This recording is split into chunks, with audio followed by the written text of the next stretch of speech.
इस वक्त हमारे साथ मौजूद है विधानसभा अध्यक्ष डॉक्टर चरणदास महंत। आज उन्होंने फॉर्म भर करके जो है आज शुरुआत की विधानसभा को लेकर के, और क्या आगे रणनीति रहेगी विधानसभा की, जो प्रक्रिया है कैसे निभाएंगे, उनसे सीधे बात करते हैं। जी, आज मुझे अपने पक्ष के नेता भूपेश बघेल जी ने, अपने पक्ष के माननीय चौबे जी ने मेरा फॉर्म भरा, नामांकन फॉर्म भरा, और समर्थन देने आए धर्मजीत सिंह जी, श्रीमती रेणु जोगी जी, और जो मुख्य विपक्ष है माननीय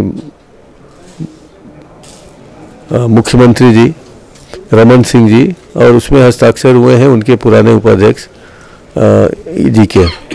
तो मुझे निश्चित रूप से एक सुखद आश्चर्य भी है कि इतने लोगों ने समर्थन दिया। एक जिम्मेदारी का एहसास है और एक उनके विश्वास को अक्षुण्ण बनाए रखना, उनके विश्वास के हिसाब से मैं उनको समर्थन दूं, मैं उनको सम्मान दूं, मैं उनके समय का ख्याल रखूं, तो एक बड़ी जिम्मेदारी का, एक मुखियापन का आभास मैं कर रहा हूं। और मुझे पूरा विश्वास है कि सभी साथियों के साथ, चाहे नए हों चाहे पुराने हों, सबको मैं बराबर का समय देते हुए उनका ख्याल रखूंगा। ये मैं उनको विश्वास दिलाना चाहता हूँ। जैसे कि पूर्व मुख्यमंत्री डॉक्टर रमन सिंह और विपक्ष के लोगों का बड़ा समर्थन मिला, क्या मानते हैं आप इसको? देखिए, मैं जब से अपनी राजनीतिक जीवन शुरू किया हूँ तब से मैं इस तरह से किसी भी दल से, किसी भी व्यक्ति से वैमनस्यता का भाव नहीं रखता। मेरे साथ जो खड़े हुआ करते थे शुरू में, मैं उनके भी पांव छूकर आशीर्वाद लेने जाता था एक विरोधी के नाते। तो मेरा शुरू से आदत रहा है कि मैं दल के और विपक्षी दल के लोगों को बराबर सम्मान रखता हूँ, उनका ख्याल रखता हूँ। तो शायद यही बातें हैं जो लोगों ने जाना, समझा और समर्थन दिया दिल खोल के। मैं उन सब के प्रति बहुत बहुत धन्यवाद अर्पित करना चाहता हूँ, धन्यवाद देना चाहता हूँ, और उनको विश्वास दिलाना चाहता हूँ कि सदन के अंदर उनको कभी आभास नहीं होगा कि मैं उनके परिवार का मुखिया नहीं हूँ।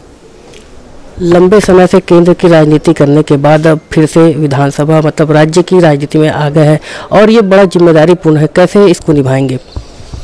देखिए, अभी तो मैं 3 बार विधायक सांसद रहने के बाद फिर से आया हूँ। 25 साल बाद विधानसभा का चुनाव लड़ा हूँ। चूँकि वो मेरा क्षेत्र, मेरे जन्मभूमि का ही क्षेत्र रहा है, तो अपनी जन्मभूमि की सेवा के साथ ही साथ छत्तीसगढ़ महतारी की सेवा कितने लगन से और कितने निष्ठा से कर सकूं, ये मेरी जिम्मेदारी भी है। और इस जिम्मेदारी को मैं अपने अन्य साथियों को भी, जो मेरे सदस्य के रूप में यहाँ हैं, उनको भी अवगत कराऊंगा, और हम सब मिल करके छत्तीसगढ़ महतारी की सेवा बेहतर ढंग से कर सकेंगे।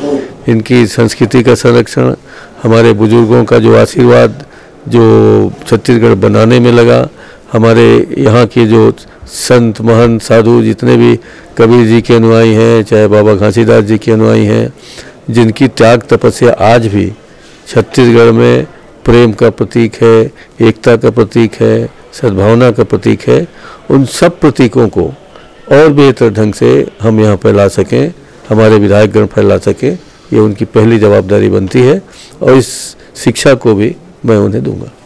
जैसे कि अभी नया विधानसभा बनने हैं, नया रायपुर और बन के तैयार हो गए, तो वो कब तक शिफ्ट होंगे और क्या रहेगी उनकी प्रक्रिया? देखिए, आज तो मैं पुराने विधानसभा में फॉर्म भरने आया हूँ, और आप लोगों ने जैसा बताया और जैसा कि मुझे थोड़े कुछ लोगों से जानकारी मिली है कि विधानसभा भवन, विधायकों का निवास स्थान, मंत्रिमंडल का निवास स्थान बनने वाला है, वो काम जल्दी से जल्दी बन सके इसका मैं ख्याल रखूँगा।